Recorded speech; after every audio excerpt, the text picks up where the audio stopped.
Good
morning, good afternoon, and good evening all, and a very warm welcome on behalf of the IPB events team to today's webinar, 2030 Insight for Gender Equity.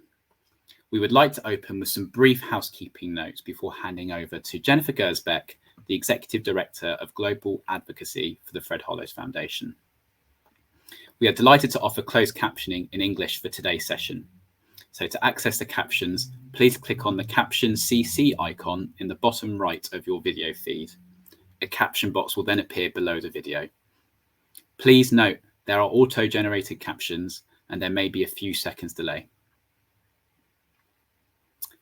Please be aware that this webinar is being recorded and will be available to watch and share via the replay tab on this platform and also from the IPB website post-event.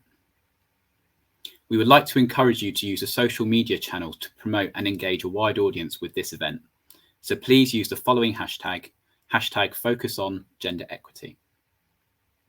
We would also like to encourage our virtual attendees to post comments and engage using the Q&A feature on Hopin. Please add the panelist name that you would like to address your question to, and we will aim to answer as many as possible. We will also be running 2 Slido polls during this webinar. So to participate in these polls, please click on the Slido button, which can be found next to the Q&A button, and answer the poll when prompted. And finally, if you're experiencing any technical difficulties, please contact us via the chat facility, or you can email us at events@iepb.org, where one of us will come back to you. I'm now delighted to hand over to Jennifer to begin this webinar. Thank you very much. Welcome everyone, and thank you for joining us today or this evening. As usual, we do have a full program that I'm sure you will enjoy and find very informative. At least I hope you will. Before we begin, let me introduce our speakers. Firstly, I'm very pleased to introduce my co-chair of the IAPB Gender Equity Work Group, Elizabeth Kishiki, who is also the Childhood Blindness and Low Vision Coordinator at the Kilimanjaro Centre for Community Ophthalmology. We will also be hearing from Matilde Umaraza, who is Light for the World's gender expert.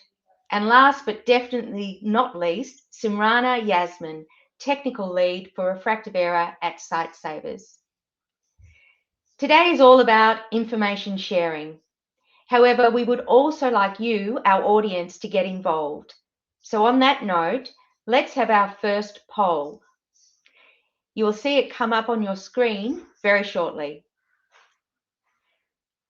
What we want to know is, what are you hoping to learn from today's session? And I'll just give you a few minutes to put those words into that slide.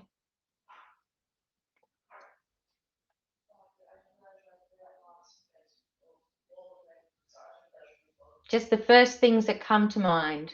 Why have you joined? What are you hoping to learn?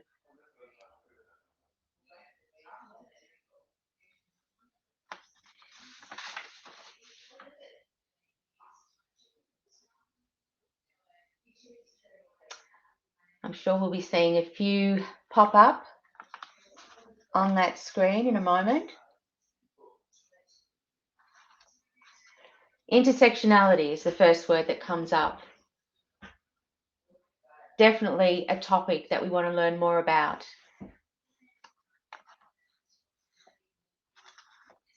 Equality.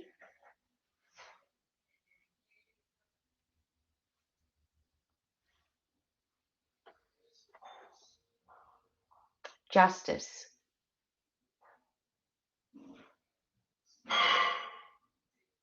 Tools to progress gender equity. Well, that's definitely what we are on about today. And hopefully you will learn all about those tools during the course of our discussion.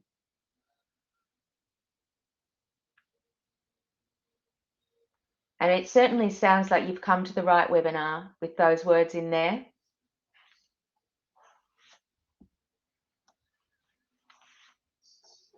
Apologies if my image is a bit blurry. I think I may be having a bad connection here. I hope you can hear me loud and clear.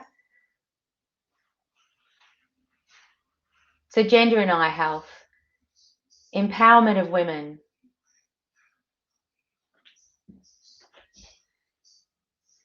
I think these are all excellent words that are coming up here.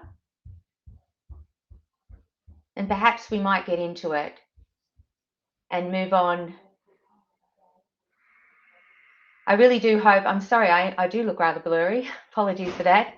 I really do hope that we can deliver on all of those words that you're interested in knowing more about. So let me just set the scene a bit before we move on to our panels, our panel discussion and our presenters for the day. The Gender Equity Work Group was established back in 2018, holding its first meeting in April of that year. It was unanimously agreed by all members of the working group that we should deliver something quite tangible for IAPB member organisations to use. The priority from the beginning was to develop a set of guidelines, resources and approaches that could inform gender equity programming. As a result, in November 2019, the Gender Equity Toolkit was launched with 4 sections. The first section is on organisational development tools. Another is on program design tools. We also have program review tools and a section on training. At the time that this toolkit was launched, we stressed that it was a work in progress. And over the last 12 months, a further 2 sections were developed. Gender equity in the COVID-19 context and leadership. The toolkit is a collective exercise and would not be the helpful resource that it is without the coordination and support it receives from our amazing gender equity workgroup members. At around the same time, back in 2018, the Global Health 50/50 initiative was launched with their first report on gender responsiveness that included over 140 leading global health organisations. Receiving permission to mirror the survey, IAPB launched its own Gender Equity and Eye Health survey in 2020. And I hope you have all had a chance to review the 2021 report, where you will see there is still much to do in the representation of women in leadership roles all across the sector. We need to make changes, and this is one of the reasons we are holding this webinar today, to bring some of the great tools and resources really to life. We need to promote and share the information to ensure all organisations across eye health are able to make gender equity a priority, to bring parity in access to services, parity in the workforce, and parity to leadership in eye health. So today I am joined by 3 remarkable women who are going to share some reflections on the toolkit and highlight their favourite tools and how they have used them. So that takes us seamlessly to Light for the World's recently released fact sheet on intersectionality, which is also available in our toolkit. As mentioned, we are fortunate to have Matilde Umaraza from Light for the World with us here today, who is going to tell us a little bit about why the fact sheet was developed and how it can be used. Over to you, Matilde.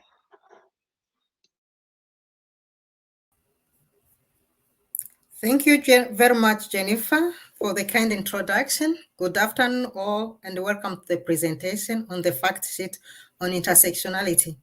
It is a big honor indeed for me to present to you this document on behalf of the Light for the World International. Next slide, please. In this presentation, I will shortly introduce to you Light for the World. From there, I will go on to lead you through the fact sheet document. I will start with some data on intersection between gender and disability. Second, lead you through the document's content. Specifically, an example of intersectionality in eye health will be drawn. And finally, I will conclude with some recommendation. Next slide. Now, who's Light for the World International? Light for the World International is a global disability and development organization. Our work focuses on economic empowerment, eye health, humanitarian action, and inclusive education. And we are operating in 6 African countries, namely Burkina Faso, Ethiopia, Kenya, Mozambique, South Sudan, and Uganda. Next slide, please. Disability and gender intersectionality.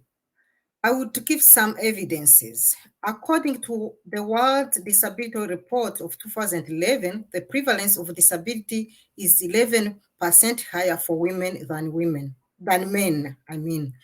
Moreover, 3/4 of women with disabilities live in dire poverty. Women with disabilities are up to 5 and 7 times of increased risk of sexual and gender-based violence than men with disability and women without disabilities, respectively. They constitute the majority of the world illiterate population, and a small minority of them, equivalent to only 19.6%, are employed. Now to the fact sheet. This document describes how gender and disability collide based on research 6 areas as follows: climate justice, economic empowerment, inclusive education, eye health, humanitarian action, and rights and advocacy. For each of the themes above, the document presents first the situation of persons with disabilities, and that of women with disabilities in particular. Second, it discusses the gender bias based on gender norms, roles, or stereotypes, or both. Third, and finally, it presents one selected form of identity, such as age, area of residence, ethnicity, sexual orientation, type of disability, etc. Subsequently, it explains how the latter compound in creating disadvantages to women in general and to women with disabilities particularly. Now, disability and gender in eye health. Women are 1.8 times more likely to have trachoma compared to men, and they make 55% of persons who are blind or visually impaired. How can we understand these gender differential occurrences? Through the complex factor associated to gender and area of residence. Epidemiologically, trachoma, which is caused by ocular chlamydia, is the world #1 cause of preventable blindness. This bacterium is easily spread through direct contacts. Uniquely, children tend to be more infectious than adults. At the same time, women spend more time with children than men. This results in gender-specific exposure to trachoma risk factors. Yet in the community where Light for the World operates, women have limited socioeconomic resources and little or no power to decide independently to seek services, which are also scarce. In this particular case, gender and area of residence results in high prevalence of blindness among rural women. Now to conclude, the intersectionality is not only looked at as a theory of explaining things or understanding things, rather a way of thinking, reflecting, and working. Henceforth, it should be reflected in the way we envision, plan, implement, and evaluate our work. In order to achieve that, we need to include girls and women in our organization as well as in our program. For example, we have seen our eye program reaching out to more women by including women as facilitators and targeting them deliberately. That experiences That experience informs now new program and foster organizational development in Light for the World. Finally, and as far as disability is concerned, use inclusive communication strategy and tools. I thank you very much for your kind attention.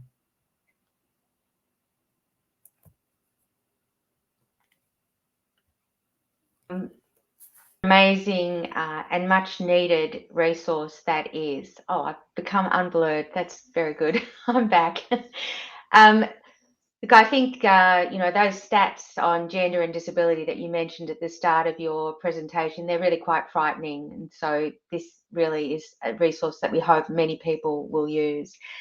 And please, if you've got some questions of Matilde, don't worry. We will be giving you the chance to ask questions after hearing from the whole panel.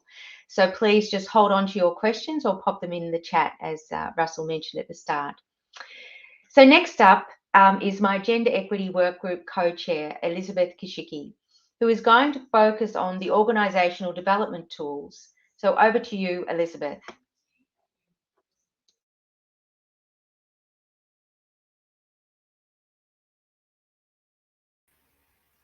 Oh, Elizabeth, we can't hear you, mate. If you can just unmute yourself.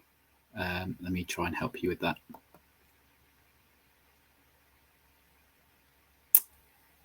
Elizabeth, you can just unmute yourself. You should find the bottom. There you go. I think we can hear you now. Can you hear me now? Yes, I can hear you now, Elizabeth. Thank you. Please continue. Okay. Thank you, Jennifer, for a great introduction. I'll just go straight to the organizational development tools. Actually, these are wide tools that can help members start their gender equity journey. One great way to start is to ask your organization to take part in the annual Gender Equity Survey. As Jennifer mentioned, the Gender Equity in Eye Health Survey was established in 2020 and ran again in 2021. The survey has some questions that includes questions like, has your organization made a public statement or commitment to gender equity? Does your organization have a workplace policy on gender equity? Does your organization disaggregate its monitoring and evaluation data by sex? The survey also looks at gender parity at senior management, executive team level, CEO, board, and board chair. And on the back of 2020, we also decided to explore whether organizations adapted organizational policies to support employees. For example, an additional COVID leave to support homeschooling or care for family affected by COVID. The survey provides an indication of distance traveled by eye health organizations, and where possible, we try to compare to Global Health 50/50 results. For organizations starting out, it may also provide thoughts on where to start, as it can often feel daunting. This will let you know what you may not yet have, and hopeful you'll find some starting out tools from this toolkit to make that first step. So I encourage you to look at both the 2020 and the 2021 results. We doubled the number of respondents in 2021 and are hopeful of yet more members engaging in 2022. Emails comes out from Peter Holland towards the end of the year, inviting the CEOs to respond. So please do flag internally so your organization can respond. If you are at the start of your journey in gender equity,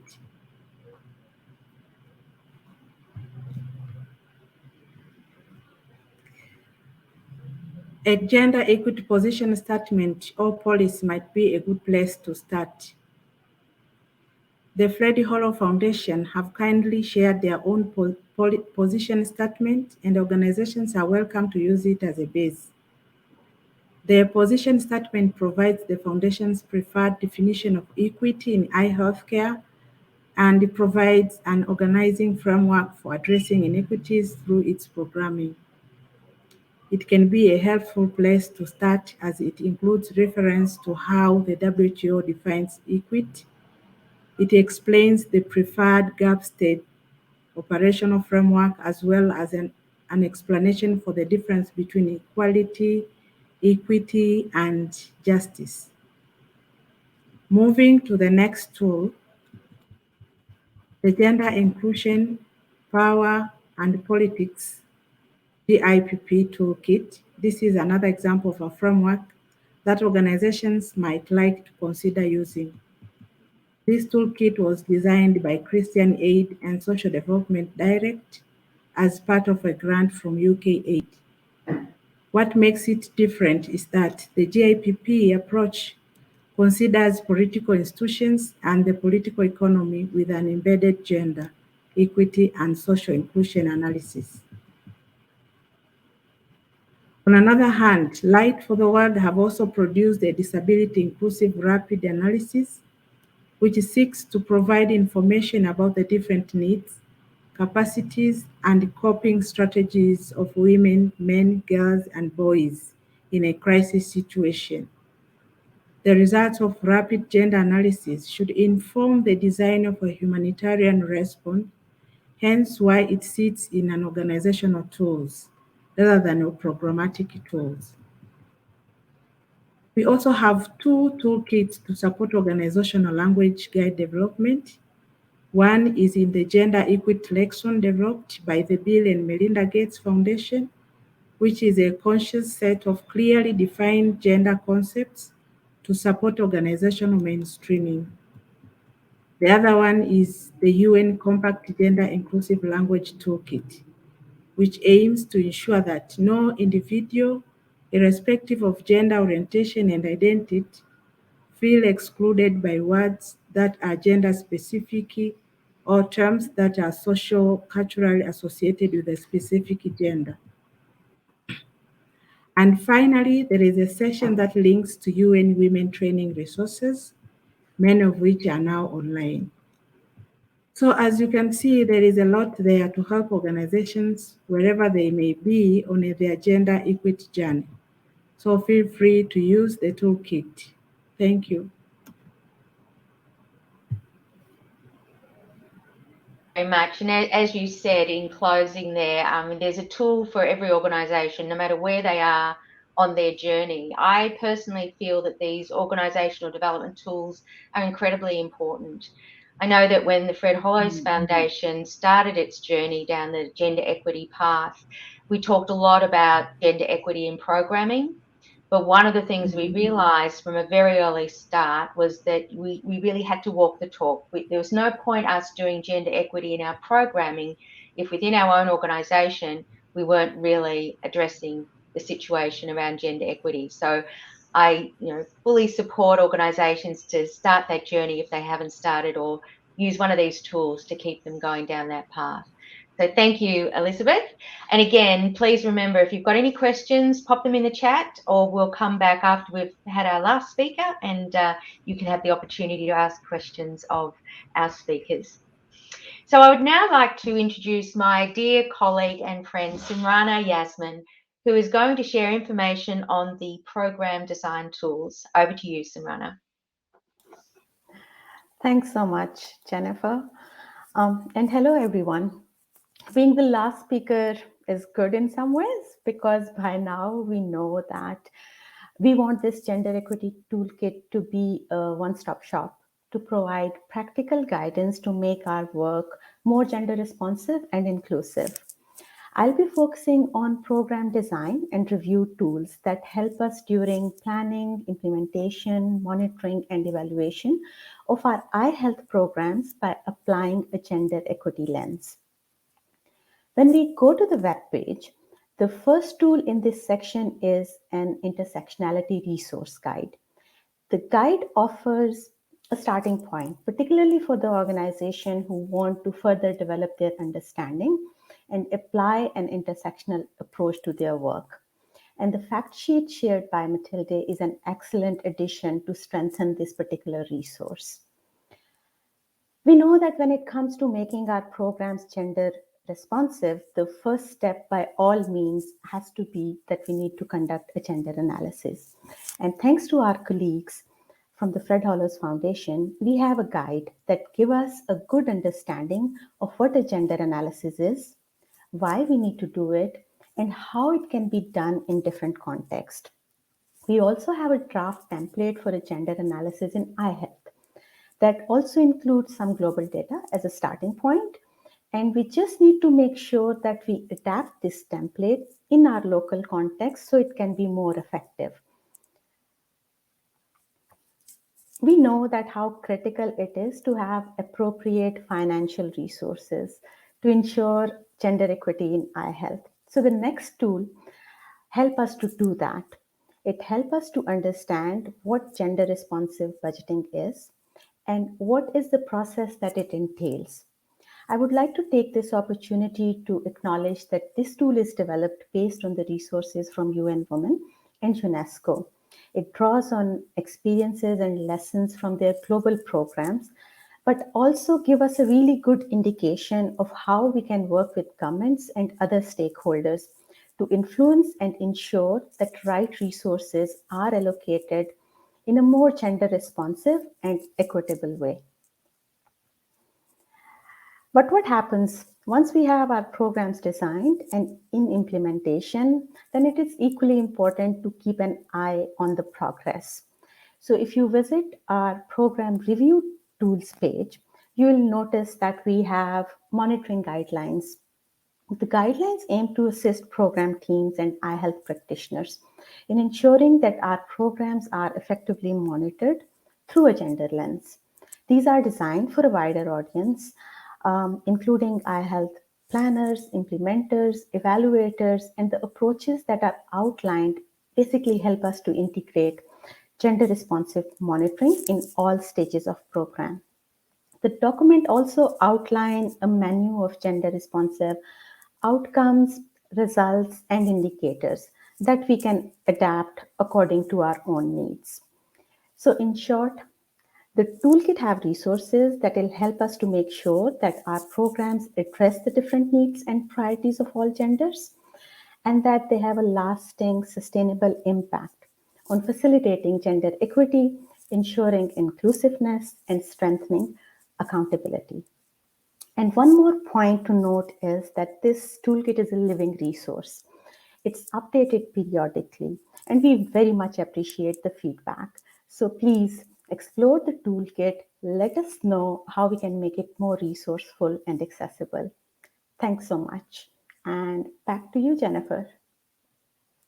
Rana, yes, that was a great sort of call at the end, saying, reminding everyone this is a living toolkit, a living resource. And as I said at the start, we sort of started with just a couple of pieces of information, the beginning of a resource toolkit, and now, you know, listening to all of the different tools referred to now, I'm so proud of how far we've come. But you know, obviously, we, as you said, we want more, and we really welcome any feedback. There's so much information already in the toolkit, so many useful resources, and I guess now we really want people to start using it and giving that feedback and providing us with other resources that they may come across that would be useful in the gender equity space. So now it's time to move on to our Q&A session. So panel, if you can all come together, I might kick off with a couple of questions of the panelists and then move to see what questions we have from the audience. So Elizabeth, I might start with you, if I may. Why is it important to move beyond gender equity in programming to also prioritise gender equity organisationally? I know you've heard my opinion, but I would really love to hear your views on that. Thank you. Oops, you're on mute again, Elizabeth. You need to unmute. Sorry, I was muted. We can hear you now. Well, there is a correlation between gender equity and organizational success. So prioritizing gender in the organizations means gender equity ensures opportunities are not limited on the basis of gender. And when an organization improves gender awareness among its employees, this will yield into gender consideration in service delivery, in their programs, in their different activities that they will be doing within the organization. So I think it is important also to prioritize gender equity within the organization itself. Thank you. Thanks, Elizabeth. Okay, Matilde, I might move to you next with a question. The fact sheet lists 6 recommendations. Is there any order or any priority to those 6 recommendations? Thank you, Jennifer. I would say yes and no. It will be yes if you are specifically looking for a specific program, so you have to go into the fact sheet and look which is really interesting for your programs. That might be like, okay, I would maybe, for instance, for IAPB, we would look specifically to eye health, and then that will be our focus. That's your priority as an organization. But the priority for other organization might be somewhere else. Then they look at something else.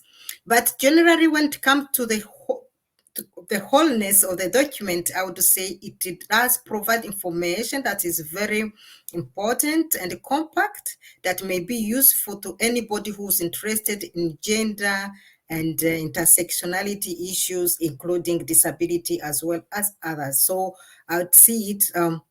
That's why for my response will not be like straight to the point. It depends, but it's see useful as a whole, as a document. Thank you. Thanks, Matilda. Yes, I've often had questions answered with, well, it depends. There's never a yes and no, it all depends. And I guess that's something that we must always remember. And Sumrana, a question to you, please. You spoke about gender responsive budgeting. So how can you positively influence colleagues in finance, our colleagues in finance, or any colleagues in finance to take this on? You know, what are the benefits beyond gender equity? Good question, Jennifer. I believe making an investment case for gender responsive budgeting should not be a challenge. We cannot make progress to achieve goals of sustainable development unless half of the world's population have equitable access to resources, services, and opportunities. So I feel to make a case, having evidence and data to show how access to eye care lead to overall development can be quite resourceful.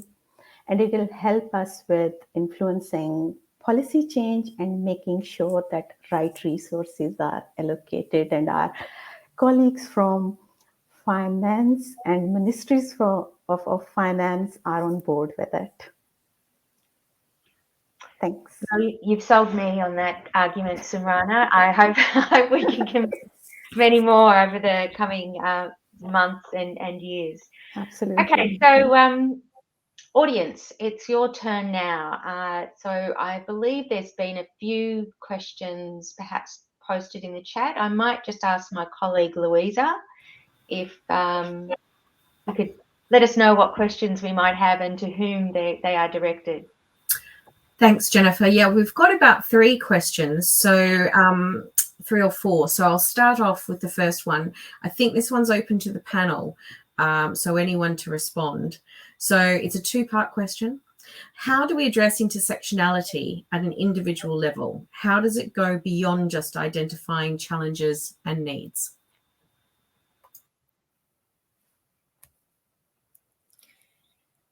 Does someone want to volunteer, or shall I volunteer someone? Matilda, you look like you're about to speak. To take this question. As I mentioned in my concluding remarks, I would say intersectionality should not be a theory of just understanding. Rather, it should call for a practical action in terms of we think, in terms of we reflect of the issue, in terms of we work within our organization and we do our programs. So I've given an example like for some years, we've been in Light for Weight targeting to more women in our program, but it was impossible until we realized we need to include women as facilitators, as well as targeting them specifically within our programs. That has helped increasing the number of reached out the women who reached out by our program. On the other hand, I think it is not really like, there is nothing like, okay, like complete one solution. We need also to identify, so to say, as an organization, what else can be done so that within the organization as well as within our programs, things changes toward gender equity. And this includes organizational development analysis, as well as gender analysis of programs. And then together we plan for change, and that change will go, I would say it is a twin track change, a change of programs and a change in organization. Now come to individual people who are not who need also to be like taken into account. I would say each group of people has specific as well as tailored individuals' needs. So without a gender analysis, we can't really come to that extent. So gender analysis is very important, and how the gender analysis input into the programming also is a critical key into making this happen. Thank you very much. I think that's what I can say for now. Excellent response, Matilda. Anyone else from the panel wanted to throw anything more into that response? Can I add one more thing? Yeah. I also feel that a social behavior change in this context is really important as well. So from individual to programmatic to organization level, a change in mindset and acknowledging all of these facts and integrating that not only in the way we work, but in the way we think is going to help us achieve that big change that we want to see. Could not agree more. Yeah, I think that change in mindset is essential, and also being intentional, what Matilda was talking about. We need to be intentional, and we have to recognize it. It's sort of like a multi-pronged response or approach to this. It's not linear, it's not simple. Okay, that was part one of the question, was it, Louisa? Is there a part two, or? No, I think that those answers have helped covered off the two parts, and I think it leads really well to another question that we've had through, and so people are saying, you know, it's great to have the tools and the resources that help us achieve gender equity at an organizational level, but what are the practical steps to ensure that we have the right voices at the table? So following on, Samrana, from what you were really saying there, how do we make sure we've got that diversity of thought at the table? I think that's over to you, Samrana. Do you want to pick that one up first? We can all probably contribute to this one. Oh, absolutely, absolutely. And I think in the beginning, Matilda mentioned how critical it is to have women and girls on board when we are planning our programs, when we are advocating for more resources or a policy change. Because it's really important that what we are trying to communicate to different stakeholders is as embedded in the local context. So from the day one, when we start working on let's say, for example, a new program, making sure that women and girls from the community, women and girls with disabilities from the community are part of those conversations. And then not only that they are part of those conversations, their recommendations are taken on board and are part of program interventions. And at the same time, making sure that people who are making decisions, people who are part of making sure that there is a policy change, there are resources allocated, that women are on those discussion tables as well. And not only on those discussion tables, but have the capacity and competency to push for this agenda.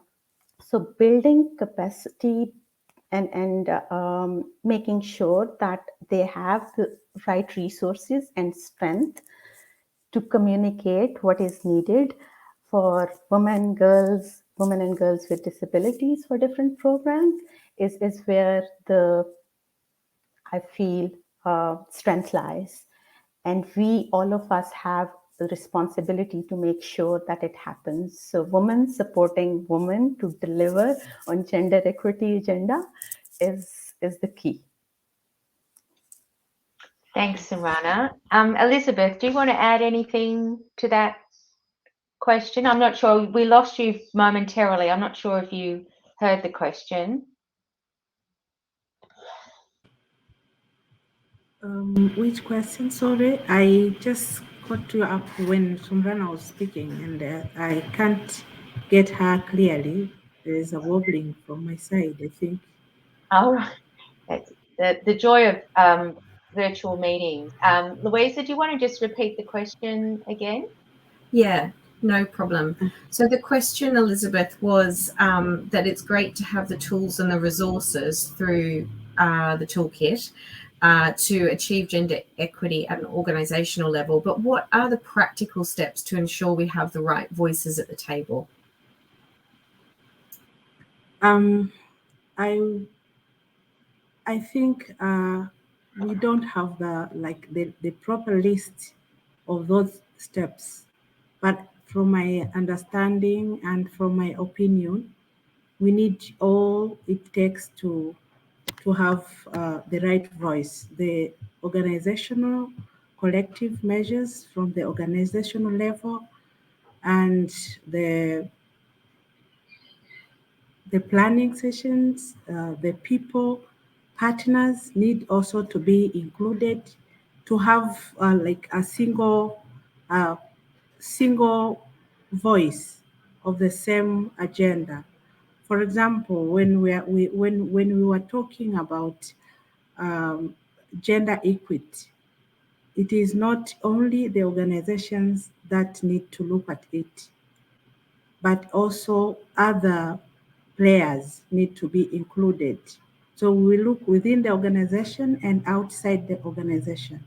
We look at the partners and the people who, I mean, the consumers. So everyone need to be included. So when we're talking of a specific voice, it is not something well defined. It is inclusive. We need to include everything. That's why we have this toolkit has different sessions.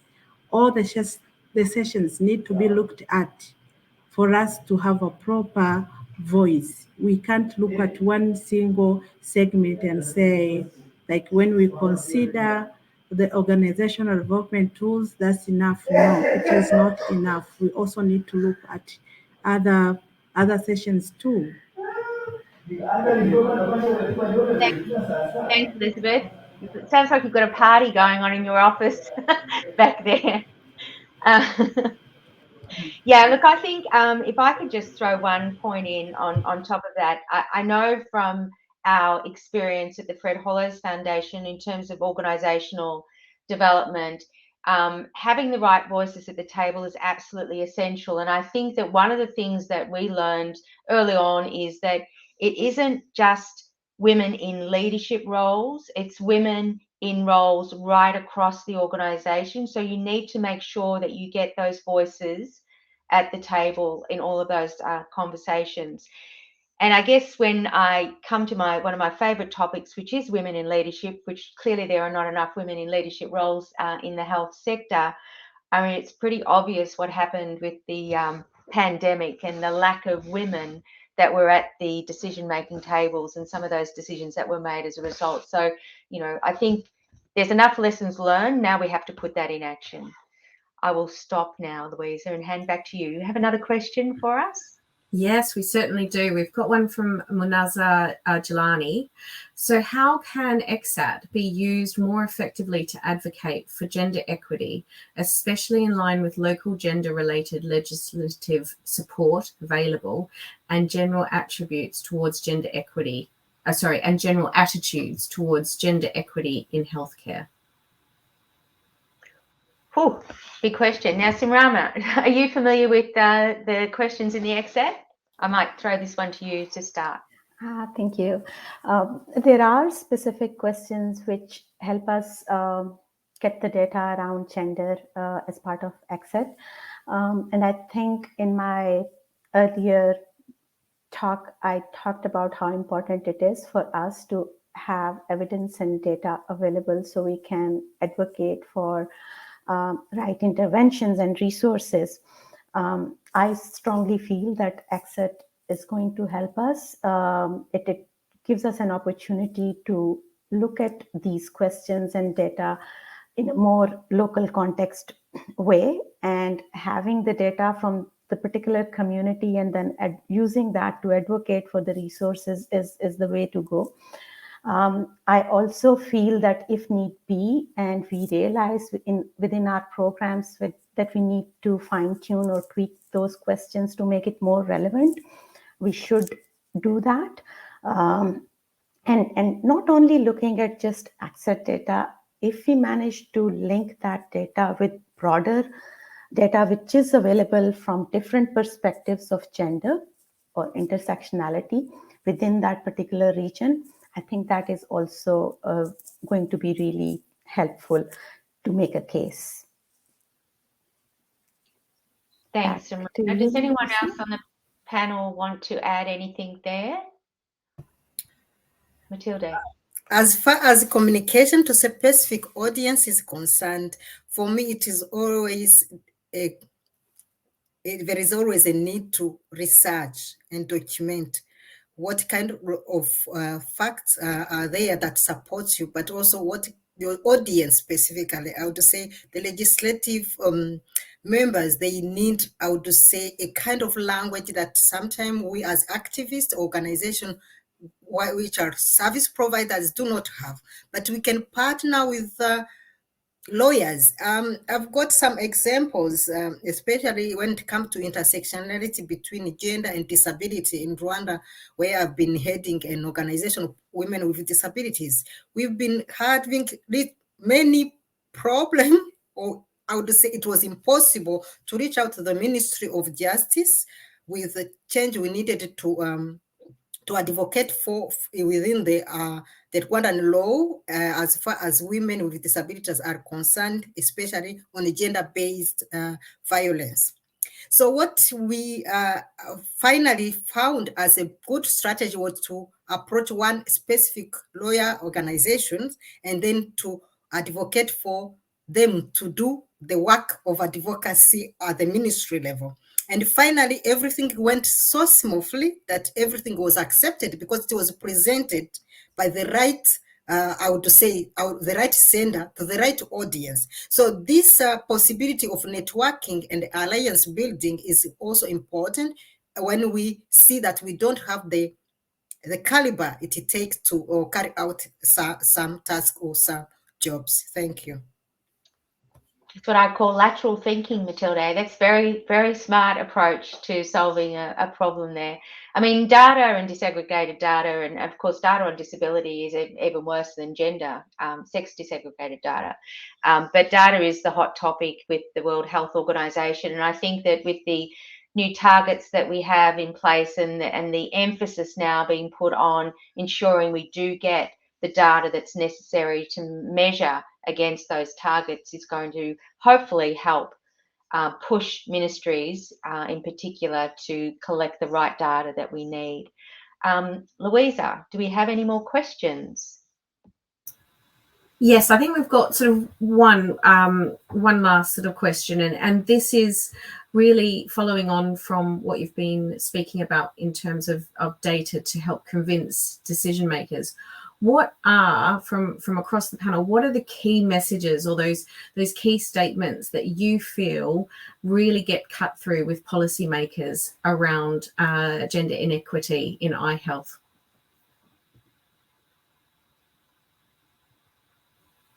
Okay, who would like to start on that one? Do I see a hand up? Elizabeth, is there something that you'd like to contribute to that? Have you had some cut-through success with some arguments around gender inequity? Sorry, you're on mute.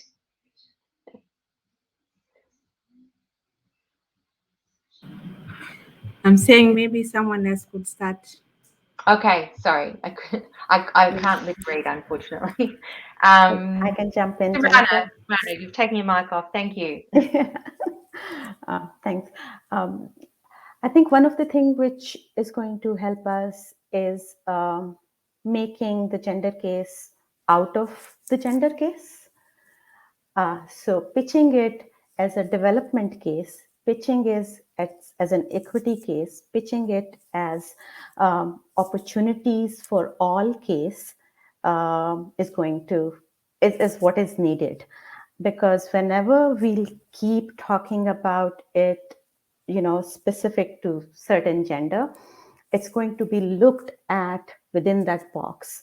And it is much bigger than that. We are talking about almost half of world population, their need, their opportunities, and pitching it in that particular context, I think will help policymakers to look at it in a different way as well. Having said so, making sure that we engage grassroots organizations in those conversations, so how they would like to pitch their recommendations and need is embedded in those messaging is really important as well. So a combination where we do not lose the sight of gender equity, but at the same time talking about it within the bigger sustainable development goal dynamics is needed. Yes, I was just going to say that you're just describing really putting gender equity within that sustainable development sort of frame, and definitely that's the way we need, and that's the way we need to talk about eye health. It's the way we need to talk about gender equity as well. I totally agree.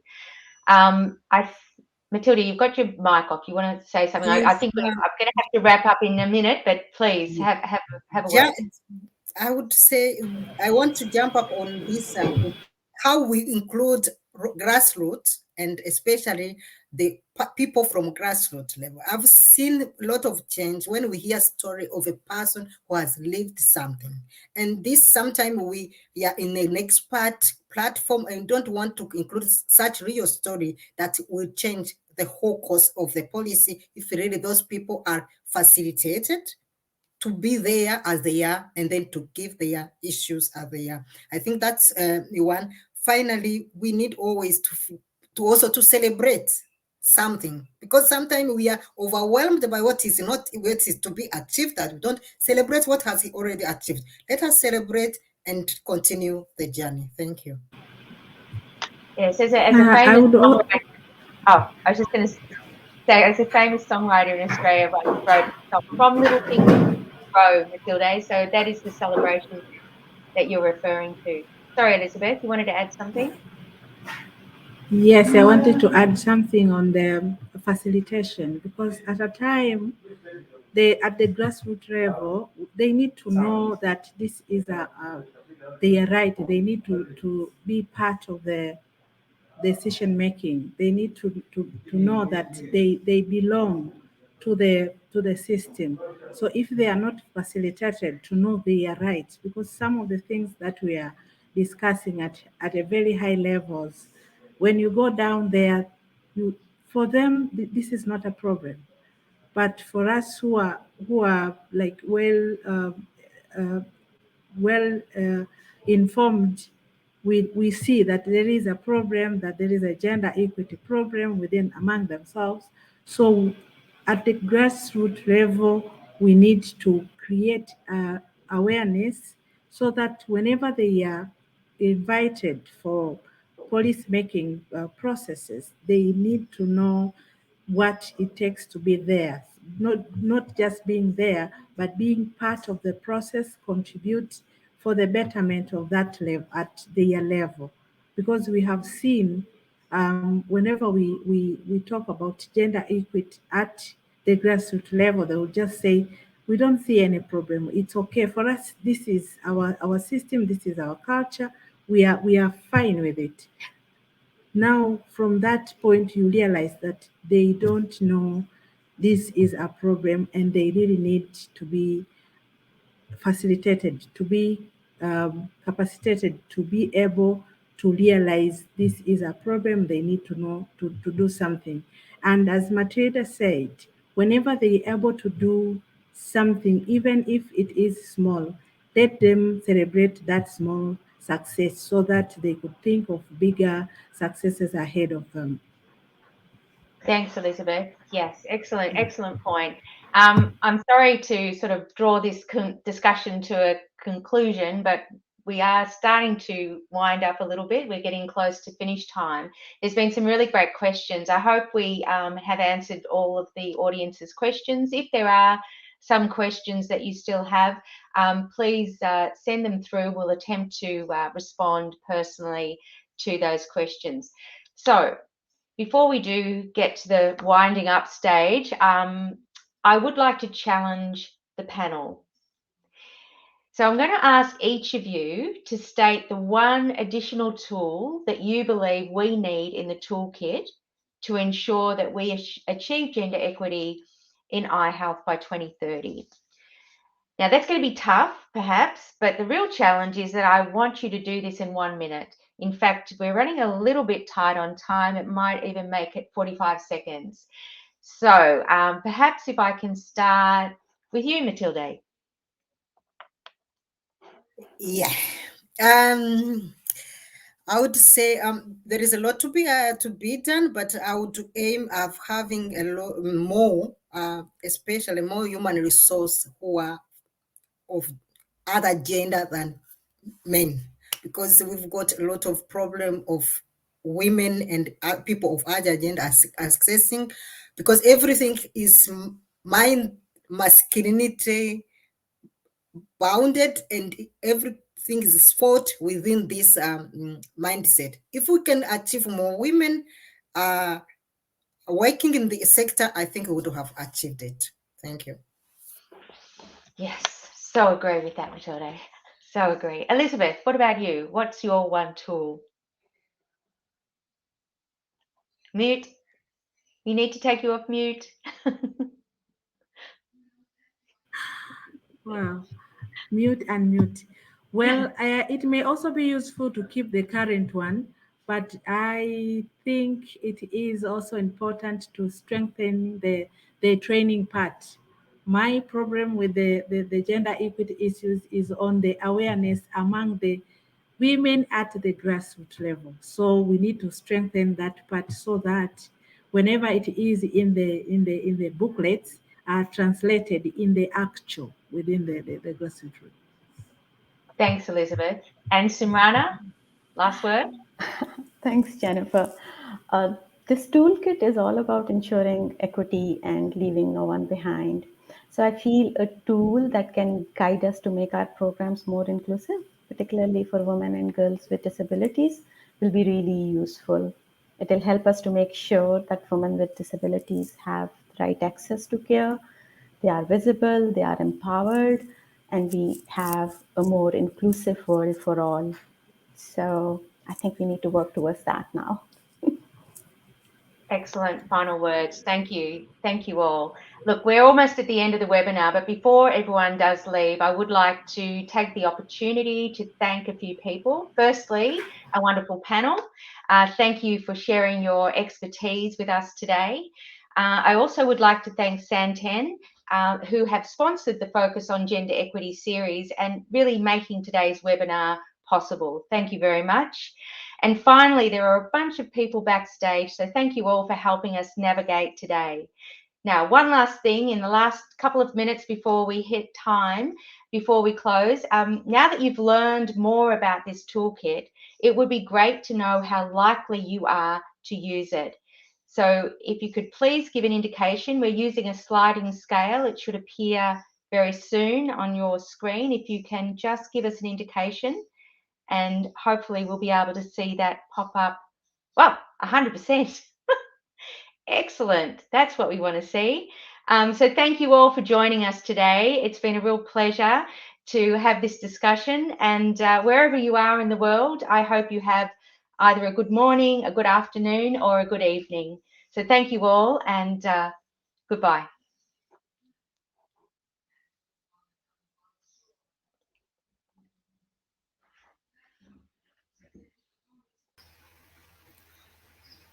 Yes, thank you, Jennifer. Just to reiterate, thank you everybody for joining us for today's session. We're going to keep that final poll active for just another few minutes or so. So please do vote on that poll for the next few minutes. And we're going to keep this slide up. But thank you for joining us today, and we look forward to seeing you next time. Thank you very much.